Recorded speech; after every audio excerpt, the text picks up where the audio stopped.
Jealous killers. They can be members of our family, friends, or lovers. Coonamans should be considered extremely dangerous. Driven to kill by an emotion familiar to us all. A deadly force that causes the most unlikely people to snap. I used to think when wives said, "Oh, I didn't know my husband was having an affair," that they were blind. Jealousy can turn desperation into depravity.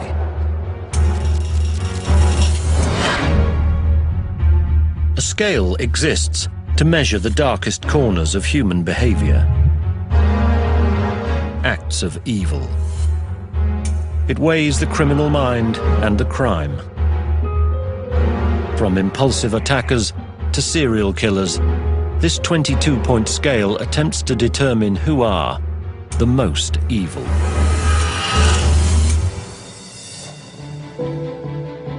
Jealousy. When the scales are tipped, lovers can become cold-hearted killers. Samuel Collins thought he had the ideal relationship. When he discovered his wife of 10 years was cheating on him, he killed her. Clara Harris was a devoted wife and mother. She murdered her husband in a car park. Andrew Cunanan believed his lover and his friend were having an affair. His rage sent him on a killing spree. The motive for each of these murders? A common human emotion: jealousy.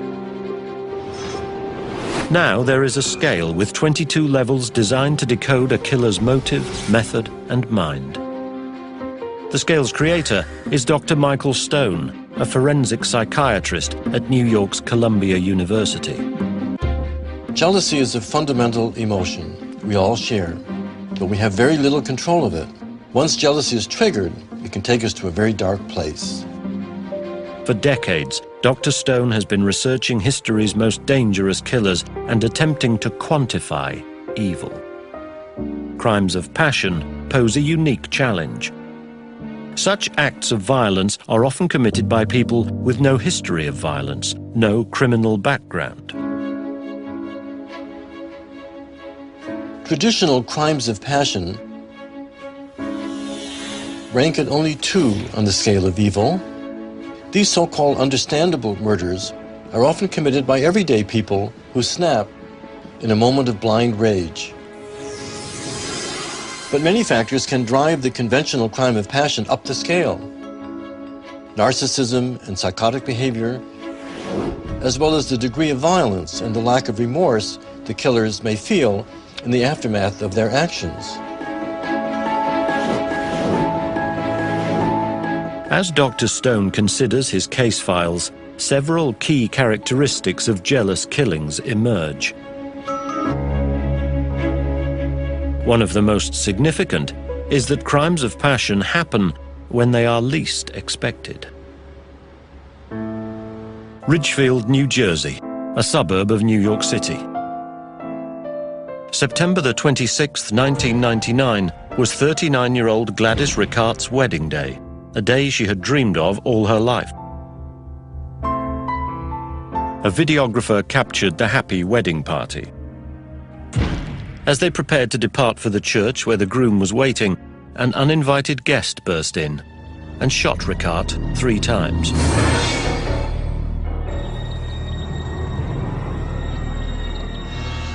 The gunman was her ex-boyfriend, Agustin Garcia.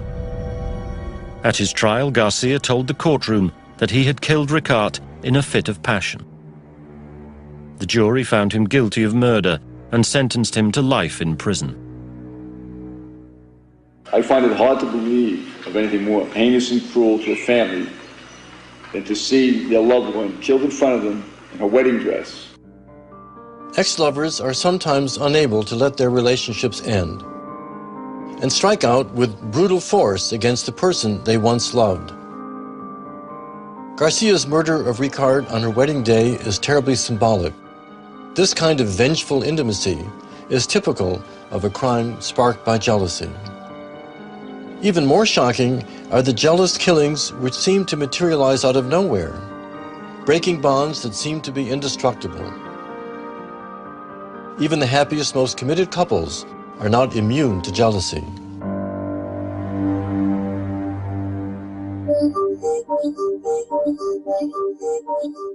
June 1996, Biddeford, Maine. Samuel and Lucinda Collins were spotted holding hands and kissing at a local street fair. They had been married for 10 years and had an 8-year-old son. Friends and neighbors considered them an affectionate couple, a loving family.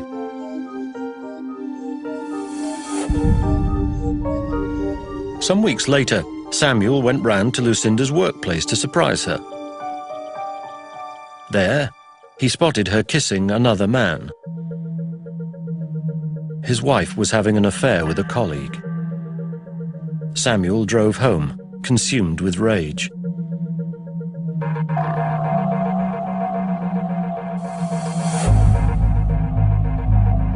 When Lucinda returned from work, Samuel dragged her across the floor by the hair, beating and stabbing her repeatedly. While Lucinda lay dying, Samuel slashed his own wrists, then rang his mother. Hello? Okay. The conversation was recorded on her answer phone. Did you know Cindy was fooling around on me? Oh, come on. Yeah, she was seeing some assistant there and having an affair. Oh, come on, Sammy. Listen, she's already dead, man. She's in the bathroom bleeding to death. There's blood all over the place, okay? And I'm bleeding. Oh, come on! And I'm bleeding to death, too. Listen. Oh, come on, Sammy. You crazy. Listen, I'm sick. I can't live without her. She can't live without me, and this is the best way of doing it, okay? I'm sorry. I love you. I'm calling 911 right now. Okay, bye-bye. The police arrived in time to save Samuel, but not Lucinda. Dr. Stone considers this a traditional crime of passion. Collins' crime was absolutely an impulsive act of passion, motivated by intense jealousy. The moment he discovered his wife's infidelity, he snapped. Although this murder was clearly an act of evil, I place him low on my scale. For killing his wife, Samuel Collins stands at level 2. This is the level reserved for jealous lovers who are not psychopathic. Friends and family testified that Collins was kind and loving. He showed no history of violence at all toward his wife, but feelings of betrayal overwhelmed him. Samuel Collins was sentenced to 35 years in prison for murder. Jealousy, in its extreme form, can drive lovers to murder the very person they care for most. Is it possible that beneath the surface, everyone has the capacity to kill?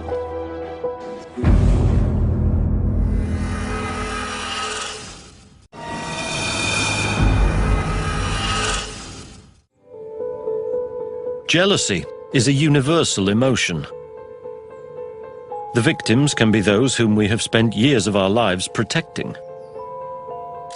History is full of jealous lovers who turned on the object of their desire. Bryn Hartman's 11-year marriage to comedian Phil Hartman was in trouble from the start.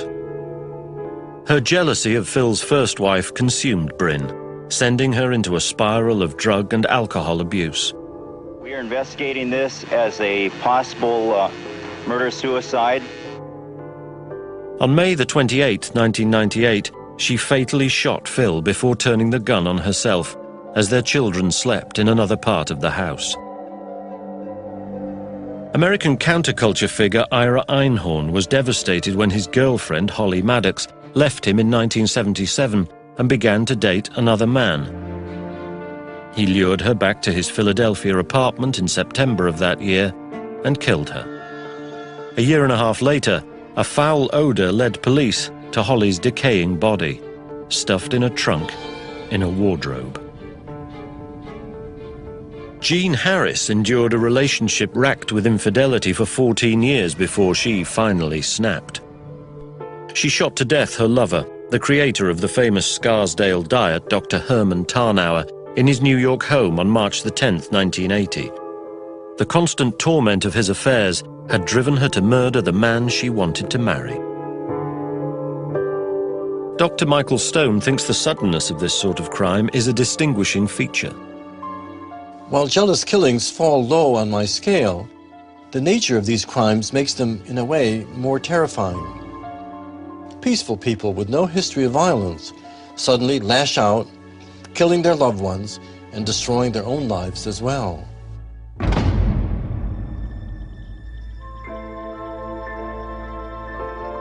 It can be difficult to predict how and when violent jealousy will manifest itself. A gentle partner can become a vengeful killer in a heartbeat. How does love turn to rage? What drives someone to kill the person he or she loves most?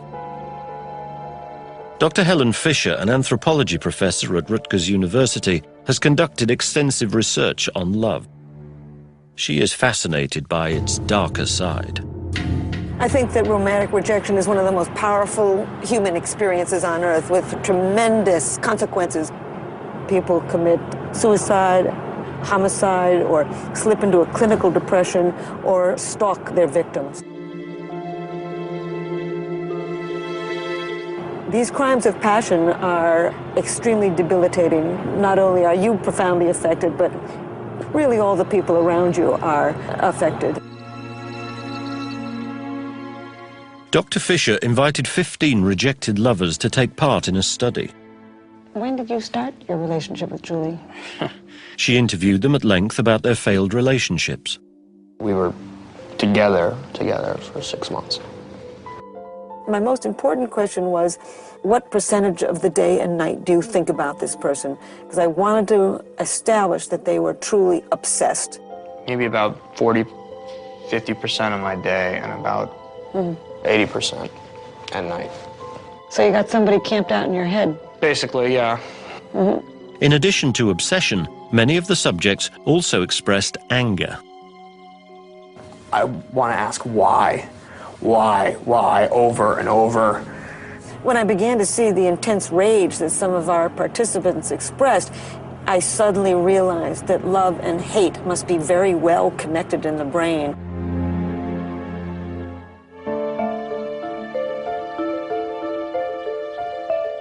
Dr. Fisher put her subjects into a functional MRI or fMRI machine. It reveals changes in brain activity as they occur. She then showed each subject a photograph of his or her ex-lover and observed the response in the brain. What I asked them to do is to run over some of the really painful, horrible times that they had with this individual so that they can call up the full experience of the romantic rejection.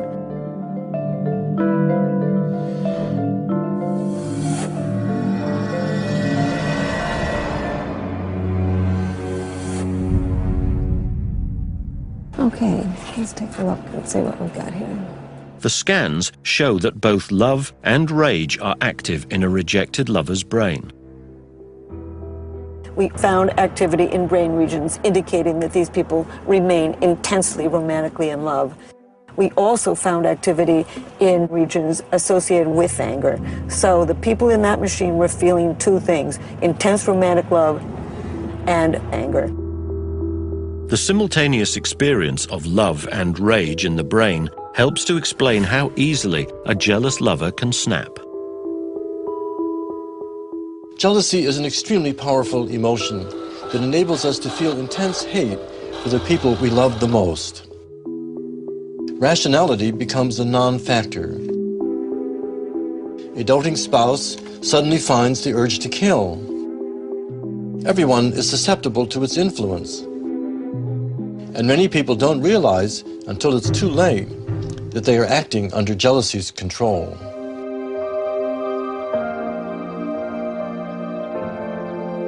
Then he told me, I'm never going to leave you. I know that I love you. Clara Harris was married on Valentine's Day, 1992.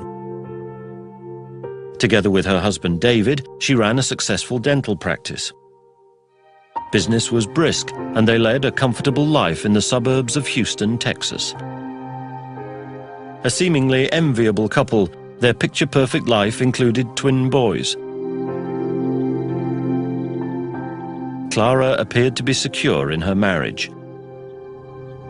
But shortly after their 10th anniversary, Clara noticed David growing distant.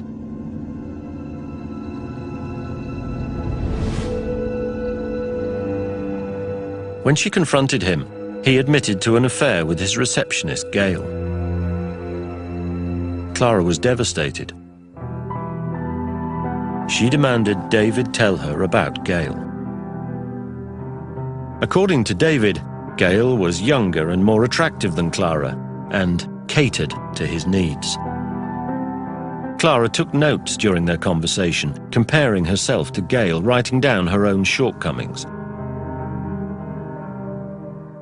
Willing to do whatever it took to save her marriage, Clara joined a gym, had her nails and hair done, and visited a tanning salon. She put down a deposit with a plastic surgeon for a tummy tuck and breast augmentation. She even resigned from her job to become more available for David's sexual desires. Clara Harris exhibited a very understandable reaction to her husband's infidelity. We all have intense connection with the people we love. When it looks like they may leave us, it triggers fear and desperation. David agreed to end his affair with Gail. But on the night of July the 24th, 2002, Clara learned that David and Gail had checked into a hotel. I couldn't believe it. I was shocked.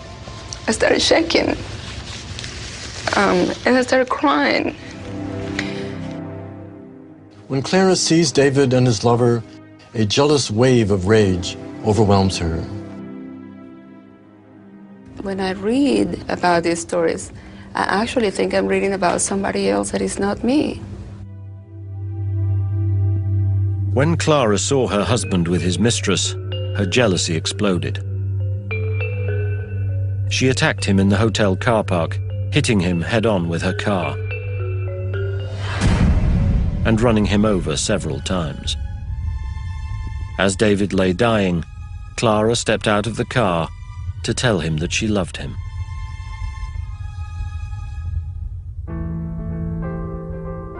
Clara Harris' crime was motivated completely by jealousy. She was afraid of losing what she had built her life on. She believed her husband was going to leave her, and in her mind, this was an attack upon her. Because her crime was so much more violent than the typical crime of passion, it ranks higher on the scale. I put Harris at level 7, highly narcissistic, but not distinctly psychopathic person who killed loved ones primarily due to jealousy. Harris was found guilty and received a 20-year sentence, considerably shorter than the typical murder sentence because it was deemed a crime of passion. While the majority of victims killed by their partners are women, Clara Harris demonstrated that women are also capable of brutal crimes.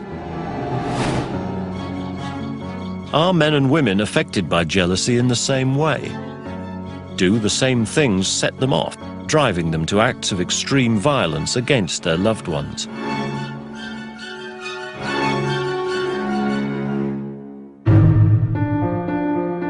Professor Randy Larson is a personality psychologist at Washington University in St. Louis, Missouri. He believes jealousy is a hardwired emotion that has developed differently in men and women. To test his theory, he invited 55 people to participate in a physiological study.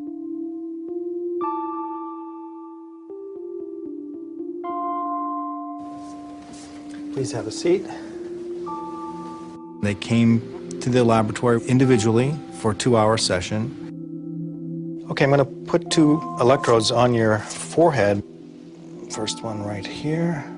Using a polygraph, Dr. Larson measured 3 stress indicators. Now I'm just going to put the wire behind your ear. Involuntary muscle movement, perspiration levels, and heart rate. And the second one. These measured the degree of jealousy the subject was feeling. The physiological measures are outside of voluntary control, and so they're sort of a direct line to the autonomic nervous system, the flight or fight response that we have. Okay, we're ready to begin. So here's a button to press when you get the image in your mind. To trigger feelings of jealousy in his subjects, Dr. Larson presented them with a scenario of emotional betrayal.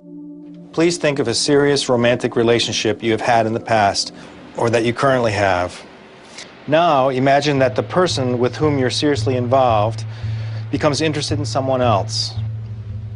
Imagine that your partner is falling in love and forming an emotional attachment to this other person.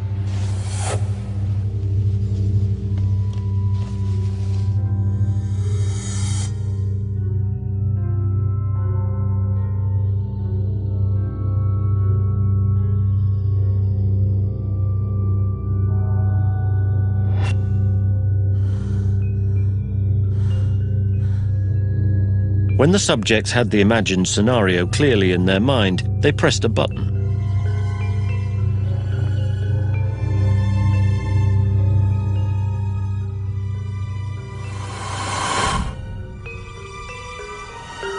The polygraph collected data on the subject's stress levels for 20 seconds. Dr. Larson repeated the process with a second scenario. Okay. Relax again. I have one more imagining task for you. The first scenario was an emotional infidelity. The second one was physical in nature. Imagine you find out that your partner is having sexual intercourse with this other person. Try to feel the feelings that you would have if this happened to you.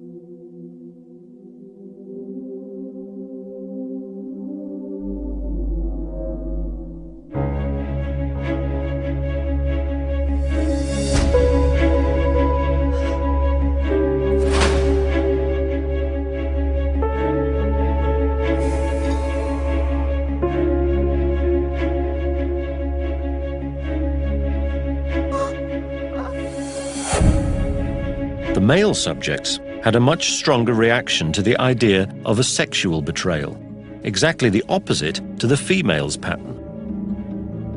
For women, the thought of a partner falling in love with someone else seemed significantly more stressful.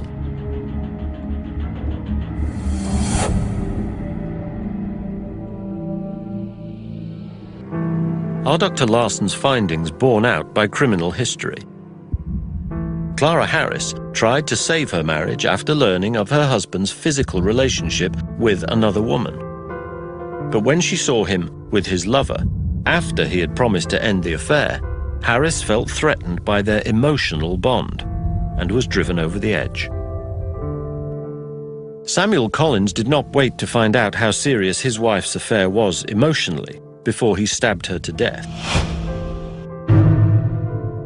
Despite its potential for violence, Dr. Larson maintains that jealousy is an important and inevitable part of our humanity. Jealousy is a universal emotion. It's found in every culture. Even in groups where a swinger kind of lifestyle is more accepted, people still report feeling jealous. All emotions have a function, and jealousy has its place. Jealousy can play a role in a relationship to help you guard something that you value very much. But people need to learn the power of it, and they need to know that once this emotion gets started, it can be a roller coaster that can take them on a pretty unpleasant ride. What happens when a jealous rage extends beyond the bonds of an intimate relationship? How far can jealousy drive a scorned lover?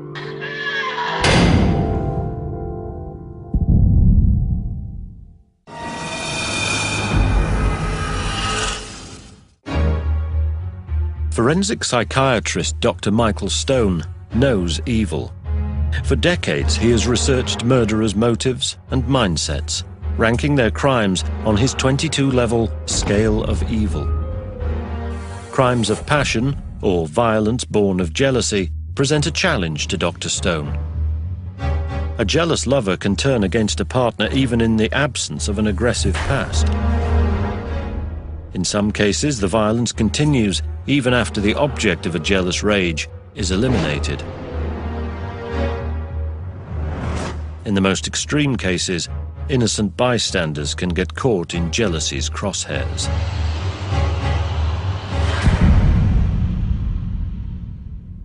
In 1997, fashion designer Gianni Versace was shot and killed in front of his Miami mansion.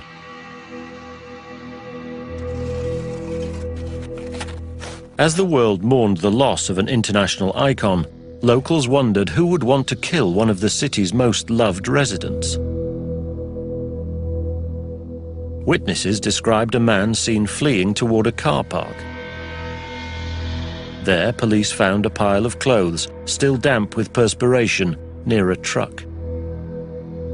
When police checked the vehicle identification number, they learned it was registered to a man who had been murdered near Philadelphia, 1,600 kilometers away, 2 months earlier.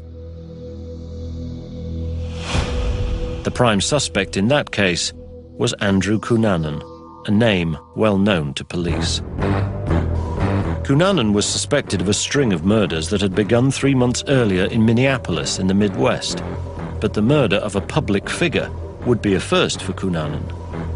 Did the two men even know each other? And what reason would he have to kill the flamboyant designer?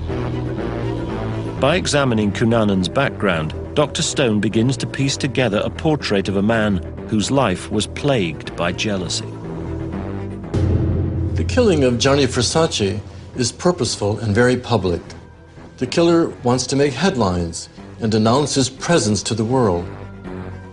There is also indication of an intense desire to be linked with Versace, which Cunanan achieved through terrible means, murdering his idol. Early manifestations of such desires can often be found in childhood. Born in San Diego, California in 1969, Andrew Cunanan was the youngest of 4 children. His parents were convinced of his intelligence and potential for greatness. While other children played outside, Andrew stayed indoors, memorizing passages from the Bible and reading the encyclopedia. This behavior was encouraged by his mother.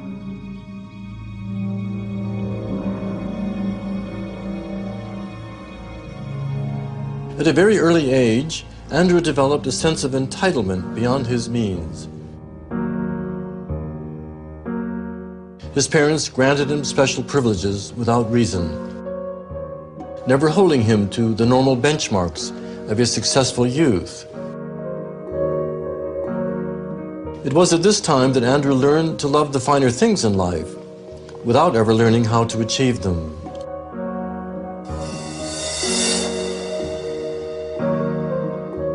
After Cunanan graduated from secondary school, his father suddenly abandoned the family, leaving them in financial ruin. Cunanan, by then openly homosexual, dived into San Diego's gay scene. He created an image of wealth and privilege, even adopting the name of a prominent California art collector, De Silva.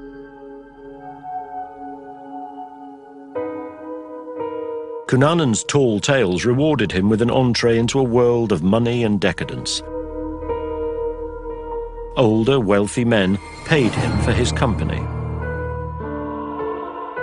One of Cunanan's favorite stories was of meeting Gianni Versace at a club and joining him for a night on the town. No one could be sure if the tale was true.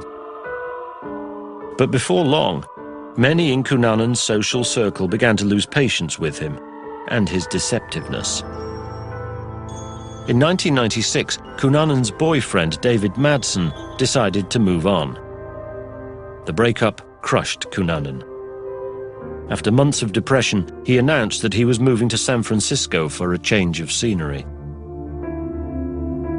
Instead, he bought a plane ticket to Minneapolis, where Madsen was now living. Cunanan would never return to California. Cunanan had already been abandoned once by his father. When he is rejected by the man he loves, a deep insecurity surfaces, leaving him extremely vulnerable to jealousy's influence. But Cunanan's overdeveloped sense of entitlement unleashes a terrible wrath, which will lead him well beyond the realm of conventional jealous killings. After the murder of Gianni Versace, Cunanan disappeared. He certainly appears to have committed this crime, so our fear is that we want to take him off the street as quickly as we can. The Miami Police Department was primed to do whatever it took to apprehend this highly dangerous suspect. If you're dealing with a killer who basically is going to kill somebody in broad daylight and doesn't wear a mask, doesn't conceal himself in any way, you know that you're also dealing with a killer that is probably going to kill again if he's not stopped. John Cameron is a retired police detective. He has spent years tracking dangerous criminals. He uses his expertise to shed light on Cunanan's motives for killing Versace, and how investigators most likely approach the task of predicting the suspect's next move. Cameron begins with the first murder to which Cunanan's name had been linked. When you start an investigation like this, you always go to the first victim, because more than likely there's a connection between the first victim and the suspect, and that will lead you to your suspect. Cameron traces the killing spree that began 3 months before Versace's death. And tracking down the killer motive is very important. As an investigator, that's the most important thing in any homicide case, is to get into that person's mindset and figure out what they would think, not what you and I would think. Cunanan's crime wave began with the murder of a man in Minneapolis. On the 29th of April 1997, a body was found in a downtown loft.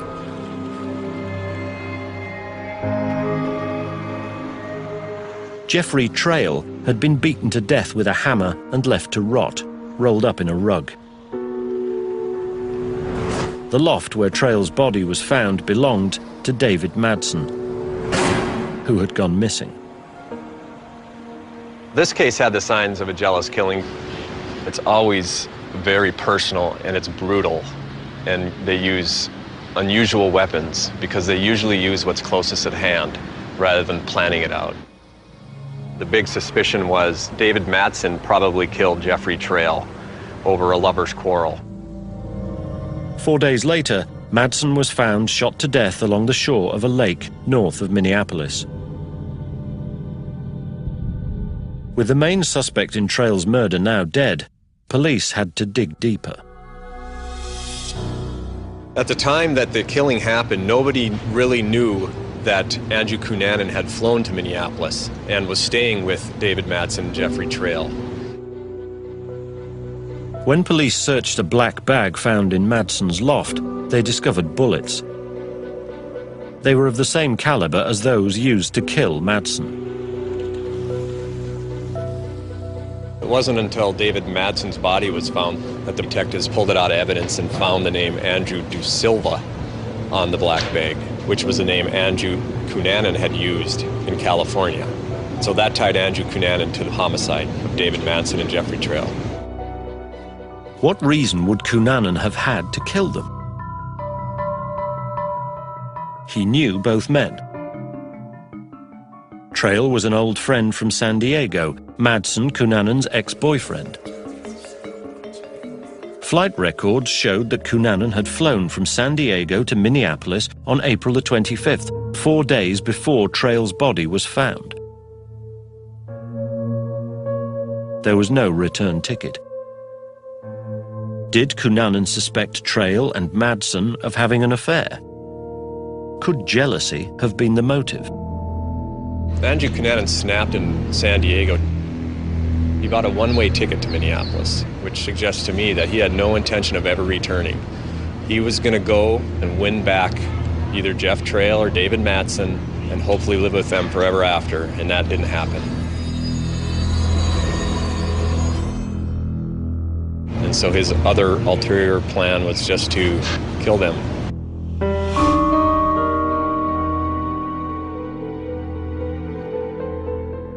Many jealous killers stop when their emotional targets are eliminated. But Cunnanan's rampage continued.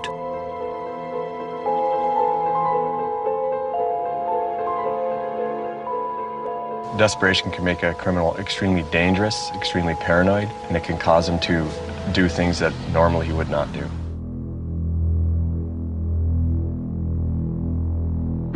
Dr. Michael Stone has studied the minds of the envious and the paranoid. In my research, jealous killers often regret their actions in the immediate aftermath of their crimes. The terrible consequences of their actions do not become clear until it is too late. In fact, many men and women use similar words and images to describe the moments in which they commit their crimes of passion. They claim that they are temporarily blinded, that time seems to be standing still or moving very slowly, or that they simply don't remember what happened.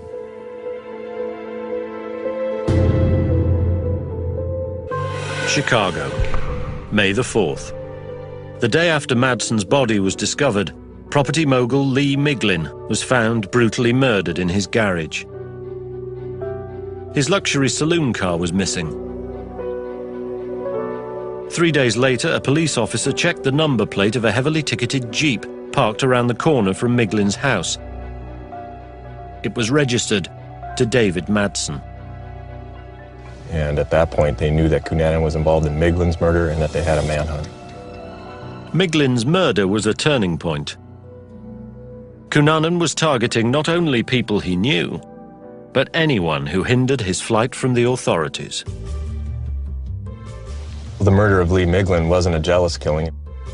It was obviously a stranger killing, and he needed a car to get out of Chicago. Investigators broadened their search, but Cunnanan remained one step ahead. New Jersey, May the 9th. Another body was found in a remote cemetery. Caretaker William Reese had been shot dead and his truck was missing. Found at the scene, the car Cunnanan had stolen from his previous victim in Chicago. There's no personal involvement in this killing. It's obvious that he just needs to kill him so he can't talk and so that he can get away. So Cunnanan brings him into the basement and shoots him in the back of the head, execution style. It was Cunnanan's fourth killing in 2 weeks.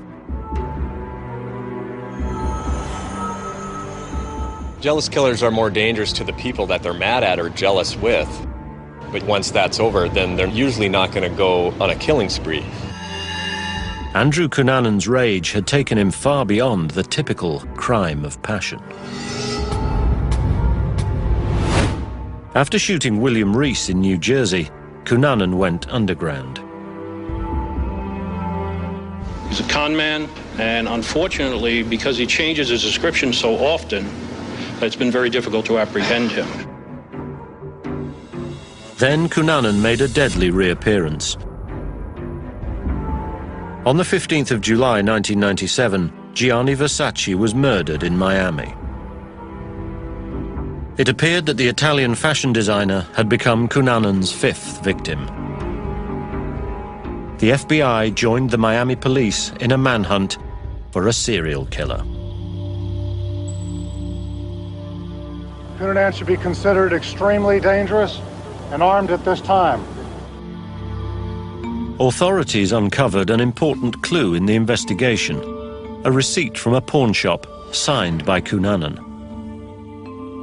Andrew was so desperate for money that he had actually pawned off a gold coin that he had taken from Lee Miglin, his 3rd victim, and pawned it under his real name and also listed his address as the Normandy Plaza Hotel. When police checked with the hotel, they found that Cunnanan had been living there for 2 months. And it appeared that Cunnanan was running out of resources. Cameron thinks that the police and FBI believed at that point that they were finally closing in on their man. But for the authorities, the unknown factor was, what would it take to apprehend him?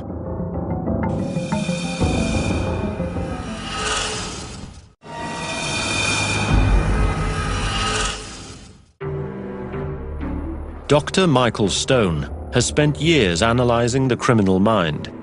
He knows that jealousy, when it spins out of control, can turn deadly. The intense heights and depths of love make it one of life's most intense experiences. Jealousy may be an integral part of that experience, protecting our love from external dangers and keeping our partnership intact. Jealousy is best understood as part of our legacy as social animals that leads us to resort to violence in order to ensure our evolutionary success. But when it turns destructive, the results are irreversible. The unpleasant ride takes a downward turn, destroying love and life in one fell swoop.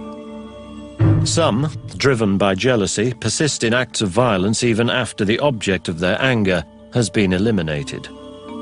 In July of 1997, Andrew Cunanan's jealous rage sent him on a killing spree. And then he became the key suspect in the headline-grabbing murder of Gianni Versace in Miami. Hundreds of leads are, in fact, being traced as we speak. Thousands of flyers have been distributed throughout this community and the nation, on the internet, on television, in newspapers, across the globe. Andrew Cunanan is, in fact, a marked man. Retired homicide detective John Cameron knows what goes on in such a manhunt. The entire investigation would just be totally focused on South Beach. They'd taken his vehicle that was in the parking garage, so he had no vehicle. He was no longer in the hotel. He didn't have his belongings, so they would be swarming this area, trying to find him. He was pretty much trapped here. On July the 23rd, a call came in to emergency services. A houseboat had been broken into and a gunshot heard inside. They suspected that it could have been Cunanan right from the start. That evening, a SWAT team entered the houseboat. In an upstairs bedroom, they found Andrew Cunanan, dead of a self-inflicted gunshot wound. It was the same gun that had been used to kill Gianni Versace. Tonight, all across the nation, our citizens can stand down and breathe a sigh of relief. The reign of terror brought upon us is over. Andrew Cunanan was on a death run. He knew he was either going to be taken out by the police or that he was going to kill himself. And the killing of Gianni Versace was just the highlight of his murderous run. I believe that he just figured he was going to go out big and be well known. He always wanted to be famous, rich, the center of attention, and this would definitely make him the center of attention. Andrew Cunanan was a very jealous man. Andrew Cunanan's crimes transcend the categories normally reserved for jealous killers. While Cunanan started with a mere jealous killing, his rage continued out of control, leading him on a killing spree that defied explanation. He therefore earns a place of 15, a psychopathic, cold-blooded spree or multiple murderer. His quantity of evil was greater than that of Collins and Harris. But all of his crimes were still motivated by the simple human emotion of jealousy. Jealous killers. Set off by a simple emotion, they become consumed by their rage. These killers demonstrate that the violence caused by jealousy can easily escalate from a one-time crime of passion to a deadly killing spree. This highly volatile emotion can strike anyone. It's hard to predict the destruction it will provoke. Dr. Stone continues to analyze the psyche of jealous killers and plot their crimes on his scale of evil. He believes that only by gaining a deeper understanding of evil acts can they be prevented in the future.